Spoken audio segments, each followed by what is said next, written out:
جی وعلیکم السلام ورحمۃ اللہ وبرکاتہ۔ جی السلام علیکم مولوی صاحب۔ جی وعلیکم السلام ورحمۃ اللہ وبرکاتہ۔ مولانا صاحب، پوری قوم دیکھ رہی ہے یہ ٹرانسمیشن اور پوری دنیا میں، اور سب انتظار کر رہے ہیں کہ سب اکٹھے ہو کے میں نے بھی 1 گھنٹہ دیکھی ہے۔ جی سب اکٹھے ہو کے، متحد ہو کے، یکجا ہو کے، ایک ساتھ مل کے اللہ کے حضور دعا کریں۔ پہلے احتیاط کی بھی درخواست ہے کہ یہ بھی فرمائیں کہ احتیاط کیسے کرنی ہے، اس کے حوالے سے آپ کا کہا ہوا پوری قوم بہت دل سے سنے گی اور مانے گی بھی۔ جی بسم اللہ الرحمن الرحیم، والصلاة والسلام علی رسولہ الکریم وعلی آلہ واصحابہ اجمعین۔ جہاں تک احتیاطی تدابیر کا تعلق ہے، وہ تو بہت زیادہ ڈسکس ہو چکی ہیں، اور بہت زیادہ اس کو میڈیا نے بھی ماشاءاللہ اس کو ابھارا ہے، اس کو نکھارا ہے، اور اپنے اپنی جگہ پر ہر جگہ اس پر بحث ہو رہی ہے۔ یہ ہے، میں ایک چھوٹی سی حکایت سناتا ہوں۔ ہارون رشید کا والد تھا مہدی بن ابو جعفر منصور۔ اس کے زمانے میں قحط آ گیا اور لوگ بھوکے مرنے لگے، کتے بلیاں بھی کھانے لگے۔ تو مہدی رات کو لیٹا ہوا تھا، تو ایک خادم اسے دبا رہا تھا، تو اس نے اپنے خادم سے کہا کہ کوئی کہانی سناؤ، میں بہت دکھی ہوں رعایا کے لیے۔ اس نے کہا امیر المومنین، ایک لومڑی جا رہی تھی سفر پہ، تو بیٹے کو لے گئی شیر کے پاس کہ تو بادشاہ ہے، اس کو اپنے پاس رکھ لے امانت۔ اس نے کہا ٹھیک۔ اس نے اس کو اپنے کندھوں پہ بٹھا لیا اور لیے پھرتا تھا۔ ایک دن عقاب کی نظر پڑی تو اس نے جھپٹا مارا اور اٹھا کے لے گیا۔ لومڑی واپس آئی، اس نے آ کر کہا بادشاہ سلامت، میرا بچہ کا وہ تو عقاب لے گیا، کہ میں تو آپ کے حوالے کر کے گئی تھی۔ تو شیر نے کہا میری بہن، اگر وہ زمین کی جنگل کی آفت ہوتی تو میں لڑ کے دکھاتا، وہ آسمان کی آفت تھی، اس سے کون لڑ سکتا ہے؟ تو پھر اس نے کہا امیر المومنین، یہ قحط اگر زمین کی آفت ہوتی تو آپ لڑتے، تو اوپر سے آئی آفت ہے، اس سے بات کرو جو اوپر والا ہے، تو کام بن جائے گا۔ اس وقت کی ساری جو تھی ایگریکلچر، زراعت، وہ ساری بارش پر تھی، تو اس نے اسی سے ہی لوٹا مسلح منگوا کے وضو کیا، مسلح پہ کھڑا ہوا، سجدے میں سر رکھا، اور اتنا رویا کہ سارا مسلح بھیگ گیا۔ اور یہ یاد رہے کہ وہ 3 بر اعظم پر حکومت کر رہا تھا اس وقت مہدی۔ تو ابھی وہ مسلح سے اٹھا بھی نہ تھا کہ اللہ تعالیٰ نے بادل بھیجے اور پوری عباسی سلطنت میں بارش ہو گئی۔ میں معذرت کے ساتھ، اختلاف رائے تو ہر آدمی کو حق ہے، ہم جو ایک لفظ استعمال کر لیں لڑنا ہے، یہ آسمانی آفت ہے، اس سے لڑنا نہیں ہے، اس کا علاج کر کے اللہ کو عاجزی دکھانی ہے اور اپنا سر سجدے میں رکھ کے رونا ہے۔ اس سے ہم لڑ نہیں سکتے، اس لفظ کو اپنی زبان سے نکال دیں، چاہے دل میں اس کے بارے میں کوئی تکبر نہ ہو، لیکن یہ لفظ اللہ کو پسند نہیں ہے کہ مجھ سے لڑنا چاہتے ہو۔ دیکھنا ایک چھوٹے سے وائرس سے اللہ نے ساری دنیا کو ہلا کے رکھ دیا۔ میں ایک حدیث سنا کے پھر دعا کرتا ہوں۔ پہلے ایک دعا ہے، ما اصابکم مصیبت فبما کسبت ایدیکم، تم پر جو آفت آتی ہے تمہارے اپنے گناہوں کی کمائی ہوتی ہے۔ ان ینصرکم اللہ فلا غالب لکم، میں تمہارا ساتھی بن جاؤں تو کون تمہیں نقصان پہنچا سکتا ہے۔ وَإِن يَخْذُلْكُمْ فَمَنْ ذَا الَّذِي يَنصُرُكُمْ مِنْ بَعْدِهِ، اگر میں تمہیں چھوڑ دوں تو پھر کون سی ایٹمی طاقت تمہیں بچائے گی۔ إِن يَمْسَسْكَ اللَّهُ بِضُرٍّ فَلَا كَاشِفَ لَهُ، اگر میں تمہیں تکلیف میں ڈالوں میرے سوا اسے کوئی نہیں ٹالے گا۔ اور إِن يَمْسَسْكَ بِخَيْرٍ فَلَا رَادَّ لِفَضْلِهِ، اگر میں ارادہ کر لوں کہ میں نے کسی کو نہیں ہونے دینا بیمار یا مصیبت میں، تو اس کے لیے کیا مشکل ہے، ایک امر ہی تو ہوتا ہے۔ 40 دن ابراہیم علیہ السلام آگ میں بیٹھے رہے، 40 دن یونس علیہ السلام مچھلی کے پیٹ میں رہے، وہ تو فعال لما یرید ہے۔ تو ہم یہ جو ظاہری اسباب اختیار کر رہے ہیں ان کو بھی پوری طرح اختیار کرنا ہے، ساری احتیاط کرنی ہے۔ اگر مسجدوں میں جانے سے یہ بیماری پھیلتی ہے تو پھر اس سے بھی اپنے آپ کو روکنا ہے کہ جان کی حفاظت بھی ہمارے دین کا حصہ ہے۔ ایک دفعہ بارش ہو گئی، حضرت بلال نے اذان دی تو آپ نے کہا صلو فی رحالکم، ہم کہ بلال اعلان کرو اپنے اپنے گھروں میں نماز پڑھیں، مسجد میں مت آئیں۔ حالانکہ مسجد میں آنے سے کپڑے گیلے ہونے تھے یا کیچڑ، جان کا خوف تو نہیں تھا، لیکن میرے نبی نے اپنی امت پر محبت اور شفقت کا ایسا سایہ رکھا ہے کہ آپ نے ان کو کیچڑ سے بچایا، بارش سے بچایا۔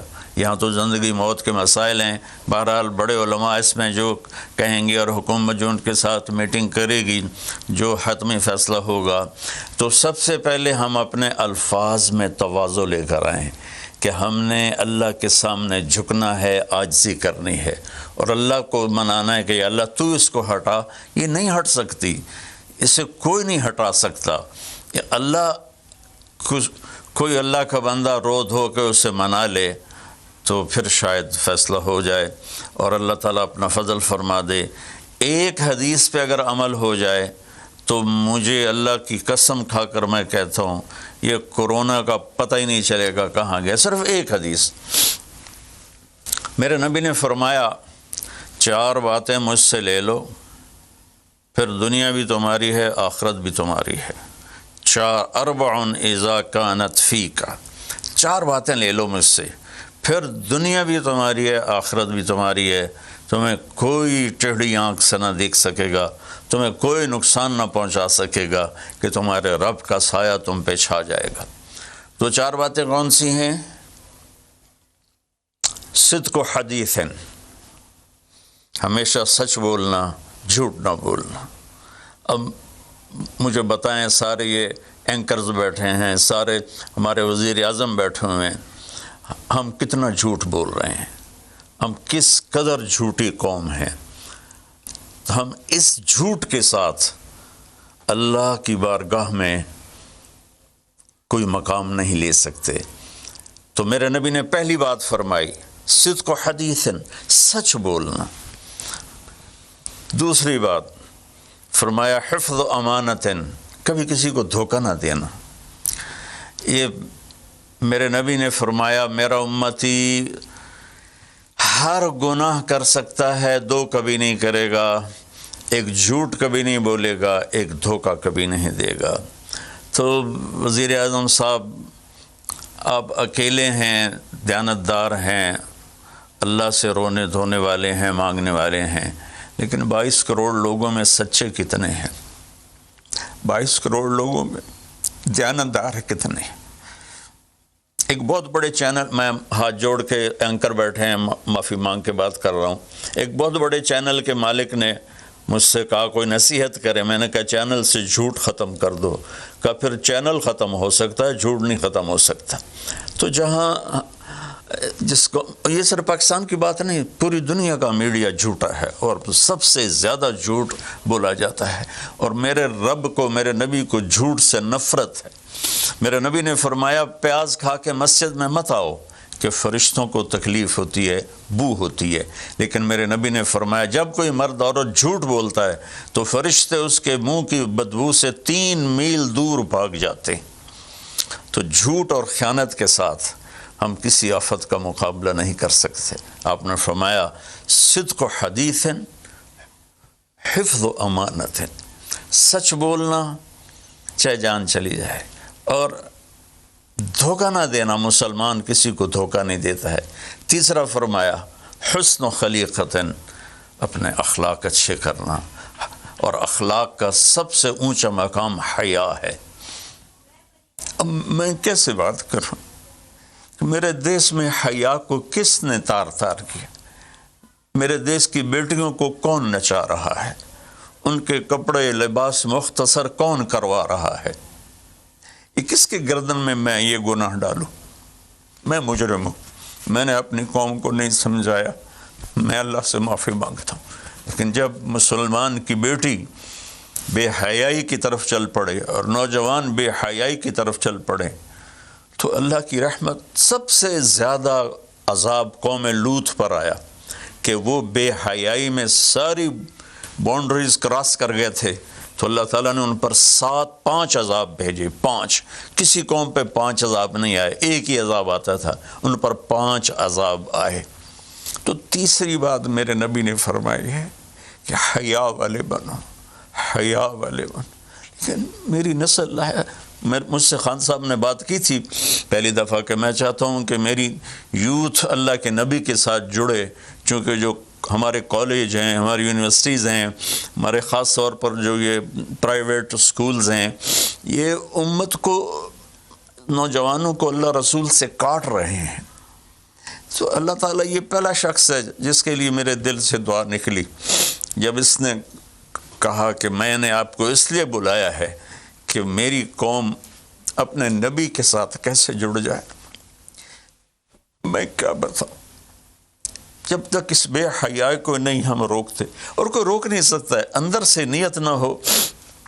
سرنڈو ماڈل اسکول میں میں نے میٹرک کیا ہے، ہمارے ایک وارڈن، میں ہاسٹل میں رہتا تھا، وہ آ گئے، نمازی تھے، انہوں نے نماز کی سختی کر دی، ہم بے وضو جا کے کھڑے ہو کر نماز پڑھ لیتے تھے، بے وضو، کیونکہ ڈنڈا انسان کو انسان نہیں بناتا ہے جب تک انسان اپنے من میں ڈوب کر پا جا سراغ زندگی۔ تو اگر میرا نہیں بنتا نہ بن، اپنا تو بن۔ یہ تو اپنے اندر دل دریا سمندروں ڈوگے کون دلاں دیاں جانے ہو، وچے بیڑے وچے جھیڑے وچے ونج مہانے ہو۔ میری قوم جھوٹ چھوڑ دے، میری قوم بددیانتی چھوڑ دے، میری قوم بے حیائی چھوڑ دے۔ وعفت فی تہمت، آخری بات میرے نبی نے کہا، اور رزق ہی امسا مغفور اللہ، جو صبح سے شام تک رزق حلال میں تھک جاتا ہے اس دن کے سارے گناہ معاف ہو جاتے۔ تو میں وزیر اعظم صاحب سے اپیل کروں گا کہ پوری قوم سے جیسے ڈونیشن مانگا ہے ایسی پوری قوم سے چلے۔ میں آپ کی طرف سے اپیل کرتا ہوں کہ کل یا آج رات رمضان کی آئے گی، ساری قوم 2 نفل پڑھے اپنے اپنے گھروں میں، اور ایک تسبیح لا الہ الا انت سبحانک انی کنت من الظالمین، جس کو یاد ہے پڑھ لے، جس کو نہیں یاد ہو استغفر اللہ کی ایک تسبیح پڑھ لے، اور پھر سب اللہ کے سامنے ہاتھ جوڑ کے معافی مانگے۔ اور اللہ تعالیٰ کہتا ہے ما من یوم الا والبحر یستاذن فی ان یغرق ابن آدم، روزانہ، یہ مسند احمد کی روایت، روزانہ سمندر کہتا ہے یا اللہ اجازت دے میں چڑھ جاؤں اور ان کو بہا دوں۔ والارض تستاذن فی ان تبتلعہ، زمین کہتی ہے اللہ مجھے اجازت دے میں ان بے حیاؤں کو نگل جاؤں، ان جھوٹوں کو، ان بدماشوں کو، اس مافیا کو میں نگل جاؤں۔ تو والملائکۃ تستاذن فی ان تعجلہ وتہلکہ، فرشتے اللہ سے کہتے ہیں یا اللہ تو ہمیں اجازت دے ہم ان کا صفایا کریں۔ میرا اللہ کہتا ہے دعو عبدی فانا اعلم بعبدی منکم، جاؤ جاؤ اپنا کام کرو، یہ میرا بندہ ہے اور میں جانوں میرا بندہ جانے۔ ان کان عبدکم فشانکم بہی، تمہارا بندہ ہے تو مار دو، ان کان عبدی فمنی ولی منی ولی عبد، اگر میرا ہے تو میں انتظار کروں گا، میں انتظار کروں گا۔ پچھلی قوموں میں ایک طوائف نے کتے کو پانی پلایا تو اللہ نے اس کی بخشش کر دی، معاف، ہم تو مائل بکرم ہیں، کوئی سائل ہی نہیں، کوئی مانگنے والا تو ہو۔ ان 4 چیزوں نے ہماری ہر چیز بکھیر دی، توڑ دی۔ کسی بھی قوم کے لیے جھوٹ، بددیانتی، بے حیائی اور رزق حرام یہ ان کو تباہ و برباد کر دیتا ہے، اور کوئی قوم سچائی، دیانتداری، پاک دامنی اور رزق حلال پر ہوگی تو اللہ کا سایہ ان پر چھا جائے گا، اور دنیا کی کوئی طاقت ان کی طرف آنکھ اٹھا کر نہیں دیکھ سکتی۔ ہم تو اجڑے چمن کے مالی ہیں، عمران خان کو اجڑا چمن ملا ہے، کہاں تک آباد کر سکے گا، اللہ اس کی مدد کرے۔ چمن کے تخت پر جس دم شہ گل کا تجمل تھا، ہزاروں بلبلیں تھی باغ میں، ایک شور تھا، غل تھا، کھلی جب آنکھ نرگس سی، نہ تھا جز خار کچھ باقی، بتاتا باغ ماں رو رو، یہاں غنچہ یہاں گل تھا، یہاں غنچہ یہاں گل تھا۔ ابھی عمران صاحب نے یرموک کی اور قادسیہ کی بات کی، کتنے تھے؟ 30,000 تھے خالد ابن ولید کی کمانڈ میں، اور سامنے باہان جو تھا وہ 3 لاکھ کا لشکر لے کر آیا ہوا تھا، اور قادسیہ کے میدان میں بھی 30,000 صحابہ تھے، اور ادھر سے جو رستم تھا وہ 3 لاکھ کا لشکر لے کر آیا ہوا تھا، ان کے ساتھ اللہ تھا۔ ہم اللہ کو ساتھ لیں، سارے اسباب اختیار کریں۔ مالداروں سے کہتا ہوں، میں نے اپنا کلپ الگ ریکارڈ کرایا کہ اس سال ساری زکوٰۃ ان غریبوں میں تقسیم کریں۔ آپ تک تو ہر آدمی نہیں پہنچ سکے گا، اپنے اپنے علاقے میں جو مالدار لوگ ہیں وہ اپنی زکوٰۃ غریبوں میں ان میں تقسیم کریں، ان کے گھر جا کر دیں۔ کسی ایک کی دعا لگ گئی نا تو 7 نسلیں ہماری آباد ہو جائیں گی۔ تو بس میں معافی چاہتا ہوں، آپ نے مجھے کافی دیر بٹھایا تو میں نے بھی تھوڑا سا آپ کا ٹائم لے لیا، تو آپ درود شریف پڑھیں اور ہم اللہ کی بارگاہ میں دعا کرتے ہیں۔ اللهم صل على محمد وعلى آل محمد كما تحب وترضى اللهم لك الحمد كما أنت أهله وافعل بنا ما أنت أهله إنك أهل التقوى وأهل المغفرة۔ اے میرے رب، ہمیں تسلیم، تو ہم سے ناراض ہو گیا، تو نے سمجھایا، ہم کوئی نہ سمجھ، تو ہمیں بلاتا رہا، ہم نے پیچھے مڑ کر نہیں دیکھا، تو نے ہمیں حرام سے روکا، ہم نے ہر حرام کو اپنا کاروبار بنایا، تو نے بے حیائی سے روکا، ہماری نسل نے کپڑے اتار دیے، تو نے رزق حلال کا کہا، ہمارے تاجر سود میں ڈوب گئے، دھوکے میں ڈوب گئے، طاقتور ظالم بن گیا، مظلوم کی فریادیں صرف تیرے تک تو آتی تھی، ہماری تو عدالتیں ظالم ہیں یا اللہ، ہماری تو عدالتیں ظالم، ہمارا قانون ظالم ہے، ہم سارے ظالم ہیں، غریب بھی، امیر بھی، مرد بھی، عورت۔ یا اللہ، اس آفت کو ہم وینٹیلیٹر سے نہیں ٹال سکتے، ویکسینیشن سے نہیں ٹال سکتے، یہ تو نے بھیجی ہے، تو ہی سے ٹالے گا۔ یا اللہ، تو علی کل شیء قدیر ہے، تو فعال لما یرید۔ میرے مالک، ہم تو اپنی طاقت سے کرسی سے اٹھنا چاہیں تو اٹھ نہیں سکتے، لیٹنا چاہے تو لیٹ نہیں سکتے۔ یا اللہ، زندگی موت تیرے ہاتھ میں، عزت ذلت تیرے ہاتھ میں، تو ہواؤں کا مالک، تو پانیوں کا مالک، تو سمندروں کا مالک۔ اور مالک، بس ساڑی منتی ہے، مان جائے اللہ، ہمارے پاس کچھ نہیں ہے، خالی جھولی ہے، گناہوں سے بھرا ہوا ہے، یہ سارا دامن گناہوں سے بھرا ہوا ہے، نفرتوں سے، فرقہ واریت سے، سود سے، جھوٹ سے، قتل و غارت سے، بے حیائی سے، بے پردگی سے، ہر بلاک ہمارے دم میں۔ لیکن میرے مولا، میرے مالک، رب تو تو ہی ہے نا یا اللہ، ہم تو تجھے ہی مانتے ہیں میرے مولا، لا الہ الا اللہ کا ہم اقرار کرتے ہیں، یہ تجھے سب سے زیادہ پسند، محمد رسول اللہ کا اقرار کرتے ہیں جو تمہیں سب سے زیادہ پسند۔ آئی ہمارے پاس بہت سی نافرمانی ہے میرے مولا، ہم پیسے کے غلام بن گئے، شہرت کے غلام بن گئے، موت کو بھول گئے، قبر کو بھول گئے، تیرے سامنے کھڑے ہونے کو بھول گئے۔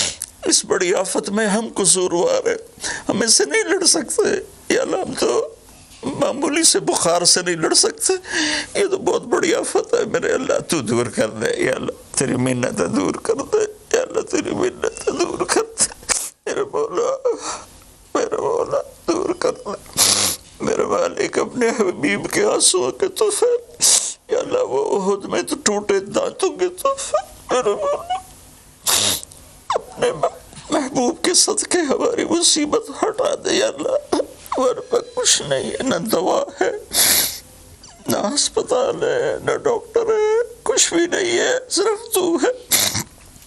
آ جا یار، آ جا، تو لا مکان ولا زمان ہے، تو آنے جانے سے پاک ہے، یہ ہماری احمقانہ فریاد ہے، آ جا میرے مولا، ہر تمنا دل سے رخصت ہو گئی، اب تو آ جا، اب تو خلوت ہو گئی، ساری دنیا ہی سے وحشت ہو گئی، اب تو آ جا، اب تو خلوت ہو گئی یا اللہ، تیرے آنے سے کام بنے گا، اسے ہٹا دے سب۔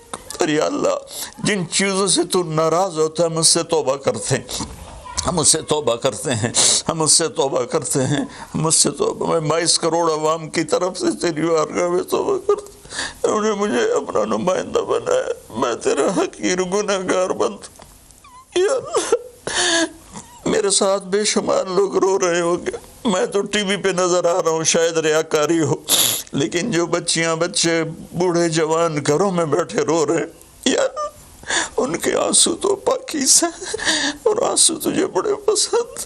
میرے مولا فقیروں کی تو فیل، غریبوں کی تو، بوڑھوں کی تو فیل، اپنے ان نیک بندوں کی تو فیل جو راتوں کو تجھے یاد کرتے ہیں، جن کی دامن گناہوں سے صاف ہے۔ ایسے بندوں سے ہمارا دیس بھرا ہوا ہے، خالی نہیں ہے یا اللہ، لیکن اکثر تو ہم نافرمان ہیں۔ یا اللہ تو ہمیں معاف کر کے اس آفت کو ٹال دے، اس کا علاج ہمیں دے دے، یا اپنے غیب سے اس کو ہٹا دے۔ تو ہر چیز پر قادر ہے، تو حکومت کی مدد فرما۔ یا اللہ تو جتنے بھی اس کے لیے کوشش کر رہے ہیں ان سب کی مدد فرما۔ اور یا اللہ ان ڈاکٹروں کو جزائے خیر عطا فرما جو زندگی موت کی جنگ لڑ رہے ہیں۔ یا اللہ تو ان ڈاکٹروں کو جزائے خیر عطا فرما۔ یا اللہ جو اس میں مر رہے ہیں وہ سب شہید ہیں، ان کے درجے بلند فرما، اور جو مریض ہو گئے ان کو صحت کاملہ عطا فرما۔ یا اللہ ہم لاک ڈاؤن کرے تو ایک ایک کمرے میں 10 آدمی بیٹھے ہیں، لاک ڈاؤن کا کیا فائدہ؟ یا اللہ یہ تو تو ہی دور کرے گا اس آفت کو، یہ لاک ڈاؤن سے نہیں جائے گی، یہ صرف فضل سے جائے گی۔ اللہ میرے مولا جیسے چھوٹا بچہ روتے روتے ماں سے کہتا اماں ہن میں تھک پیا رو رو کے، ہن تو میری گل مان جا میرے مالک، میرے اللہ رو رو کے تیرے سامنے تھک گئے، مان جا یا اللہ ہمارے پاس کچھ نہیں، اپنے حبیب کے طفیل، ان کے صحابہ کے طفیل، ان کی اولاد جن کے کربلا میں سر کٹے اور نیزوں پہ چڑھ گئے، سب سے چھوٹے معصوم عبداللہ کے طفیل۔ یا اللہ پوری دنیا سے اس آفت کو ہٹا دے۔ تیرا نبی رحمت للعالمین تھا، رحمت للمسلمین نہیں تھا۔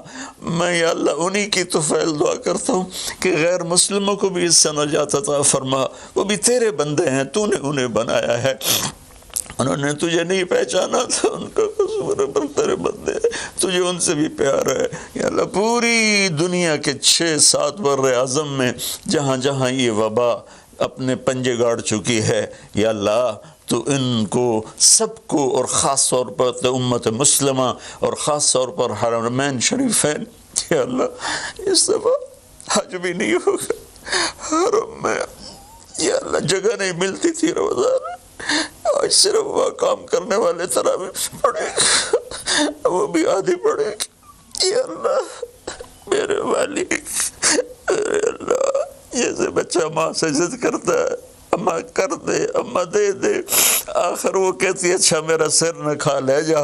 اللہ ہم تیری بارگاہ میں یا اللہ درخواست کرتے ہیں، منت کرتے ہیں، ہماری منت عمل کوئی نہیں ہے، خالی ہے تیری قسم، خالی ہے تیرے سامنے ہماری تیری بارگاہ میں التجا ہے۔ جتنے بھی لوگ جس ٹائپ کے جس مسلک کے اس آفت کے لیے محنت کر رہے ہیں، کوشش کر رہے ہیں، دعائیں مانگ رہے ہیں، مال خرچ کر رہے ہیں، تدبیریں بنا رہے ہیں، ان سب کو اپنے خزانوں سے جزائے خیر عطا فرما، اور جو مر گئے ہیں انہیں شہادت کا درجہ عطا فرما، اور ہم باقی ہیں ہم سب کی حفاظت فرما، اس دیس کی حفاظت فرما، اس کو سچائی سے منور فرما، اس کو یا اللہ دیانتداری سے خوبصورت بنا، اسے حیا اور پاک دامنی کے ساتھ گلشن بنا، اسے رزق حلال کے ساتھ جنت کا راستہ بنا، اور جو ہمارے چلے گئے ان کے درجے بلند فرما۔